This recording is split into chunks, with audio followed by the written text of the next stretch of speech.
Top 5 haunted places में से एक है। सूरत से 21 किलोमीटर की दूरी पर लोकेटेड डुमस बीच।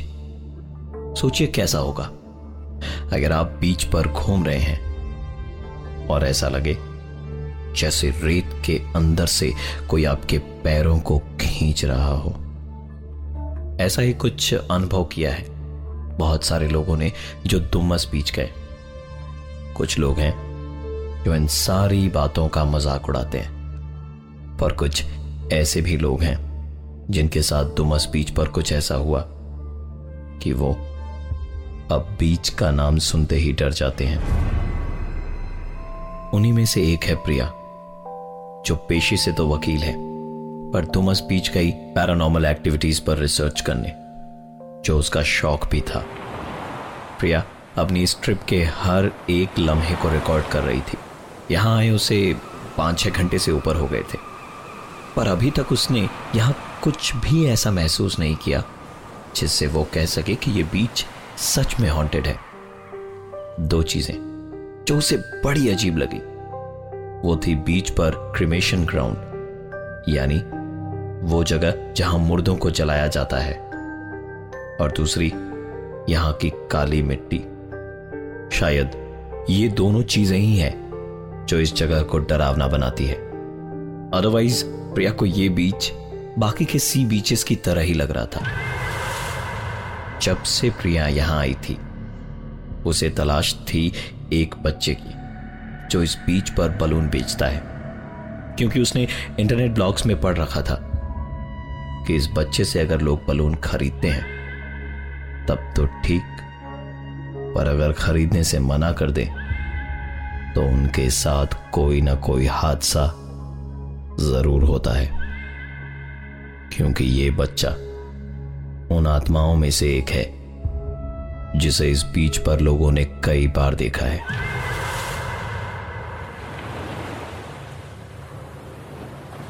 शाम 7:30-8 बजे जब थक हार कर प्रिया वापस होटल जा रही थी तो पीछे से एक बच्चे ने आवाज दी, मैडम बलून तो लेती जाओ, मैडम बलून तो लेती जाओ। प्रिया पलटी तो एक बच्चा हाथों में बलून लिए बड़ी मासूमियत से उसकी तरफ देख रहा था। प्रिया उसके पास गई और कहा, तो तुम ही हो वो भूत जो इधर बलून बेचता है और लोगों को डराता है। बच्चे ने तुरंत जवाब दिया, मैडम भूत तो नहीं हूं, पर इसी डर से लोग मेरे बलून खरीद लेते हैं और मेरा काम भी निकल जाता है। प्रिया के चेहरे पर हल्की सी मुस्कान आ गई। उसने 5-6 बलून खरीद लिए और सीधा होटल पहुंच गई। उसने सारे बलून कमरे में रखे और बाथरूम में नहाने चली गई। प्रिया बाथटब में लेटी नहा रही थी और दिमाग में डुमस बीच और उस बच्चे की तस्वीरें घूम रही थी कि पानी का लेवल कब उसके कानों को पार करता हुआ उसके नाक तक पहुंचा और फिर उसके चेहरे को डुबा ले गया, उसे पता ही नहीं चला। प्रिया पानी के अंदर हाथ पांव मारती रही, छटपटाती रही। उसे ऐसा लग रहा था मानो कोई उसे अंदर से खींच रहा हो। वो चाह कर भी अपने चेहरे को बाथटब से बाहर नहीं निकाल पा रही थी कि तभी अचानक प्रिया तुरंत बाथटब से बाहर निकली और अपने कमरे में आ गई। कमरे में पंखा चल रहा था, इसलिए वहां पड़े बलून हवा में उड़ रहे थे। प्रिया ने तुरंत कमरे का पंखा बंद करके एसी ऑन कर दिया। डुमस बीच तो नहीं, पर प्रिया को अपना ये कमरा हॉन्टेड लग रहा था, इसलिए उसने तुरंत अपना कैमरा ऑन करके उसे रिकॉर्डिंग मोड में डाल दिया। प्रिया ने अपना डिनर कंप्लीट किया और जल्दी जल्दी सोने चली गई। देर रात उसकी नींद टूटी बलून की आवाज से। प्रिया ने कमरे की लाइट जलाई तो वो आवाज उसने ठीक अपने कान के पास में सुनी, जबकि बलून उससे काफी दूर थे। और इस तरह की आवाज तभी आती है जब कोई बलून पर अपने हाथ फिराता हो। लेकिन इस वक्त कमरे में प्रिया के अलावा और कोई नहीं था। उसने तुरंत अपनी हेयर पिन निकाली और एक एक करके सारे बलून फोड़ने शुरू किए। जब उसने आखिरी बलून फोड़ा तो एक आवाज उसने अपने कानों में साफ साफ सुनी। प्रिया ने तुरंत अपना वीडियो कैमरा चेक किया तो देखा जब वो आखिरी बलून फोड़ रही थी तब कोई ठीक उसके पीछे खड़ी थी। प्रिया जिस पैरानॉर्मल एक्टिविटी पर रिसर्च करने आई थी वो उसके सामने था। इससे पहले कि प्रिया कुछ सोच पाती उसके कमरे का लैंडफोन बजा। दूसरी तरफ से आवाज आई, madam it's a wake up call, आपने कहा था कि 1 बजे उठा देना। घड़ी की तरफ नजर गई तो रात के 1 बजे थे। दरअसल दिन में प्रिया को डुमस बीच पर उसके हॉन्टेड होने का एहसास ही नहीं हुआ था, इसलिए उसने देर रात डुमस बीच का चक्कर लगाने की सोच रखी थी। कैमरा, टॉर्च जैसे काम के सामान लेकर प्रिया रात के अंधेरे में ही बीच की ओर निकल पड़ी। जैसे जैसे वो आगे बढ़ रही थी समंदर की आवाज और तेज होती जा रही थी। बेखौफ सी प्रिया जब बीच पर पहुंची तो उसने अपने पीछे से आती एक आवाज को सुना।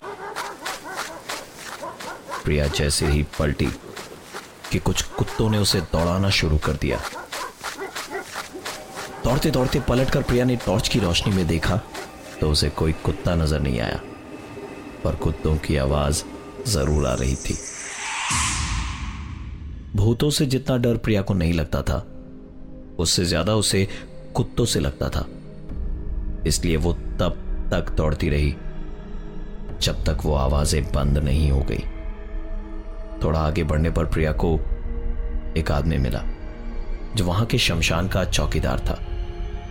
देर रात अकेली लड़की को इस कदर बीच पर घूमता देख उसने कहा, बेटी वापस चली जाओ, जगह सेफ नहीं है। सुनकर प्रिया ने कहा, चाचा बस वही तो पता लगाने आई हूं कि भूत प्रेत यहां हैं भी या नहीं। चाचा ने कहा, बेटी सालों से मैं यहां काम कर रहा हूं, आज तक मैंने यहां भूत नहीं देखा, पर हां जब से यह खबर फैली है कि डुमस बीच पर भूत प्रेत हैं तब से यहां लोगों का आना जाना बढ़ गया है। प्रिया ने वहां चाचा के साथ बैठकर करीबन 1 घंटे तक इस बीच और इससे जुड़ी भूत प्रेतों की घटनाओं को लेकर बात करी और इस बीच चाचा ने उसे 1 कप चाय भी पिलाई। काफी देर चाचा से बातचीत होने के बाद प्रिया वापस होटल की ओर जा ही रही थी कि तभी उसे लगा जैसे कोई पीछे से उसकी तरफ टॉर्च से लाइट मार रहा हो। पलट कर देखा तो ये उसका वहम नहीं बल्कि हकीकत था। प्रिया के कदम न चाहते हुए भी उस टॉर्च की रोशनी की ओर बढ़ने लगे। धीरे धीरे वो समंदर के इतने नजदीक आ गई थी कि समंदर की लहरें उसके पांवों को छूने लगी। वो और आगे बढ़ती गई, इतना आगे कि पानी उसकी कमर तक आ गया था।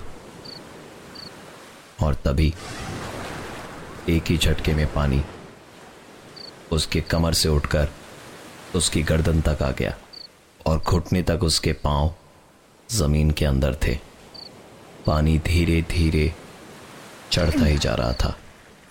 प्रिया छटपटाती रही, तड़पती रही। उसने हाथ पैर मारने शुरू किए और देखा तो पाया कि वो बाथटब में थी और उसे अपने ही इस सपने पर यकीन नहीं हो रहा था, क्योंकि फर्श पर बाईं तरफ थी एक चलती हुई टॉर्च और बाथटब की दाहिनी तरफ चाय का एक डिस्पोजेबल कप। बाथरूम से जब वो बाहर निकली तो उसने हवा में उड़ते हुए बलून्स देखे, ठीक वैसे ही जैसे उसने अपने सपने में देखा था।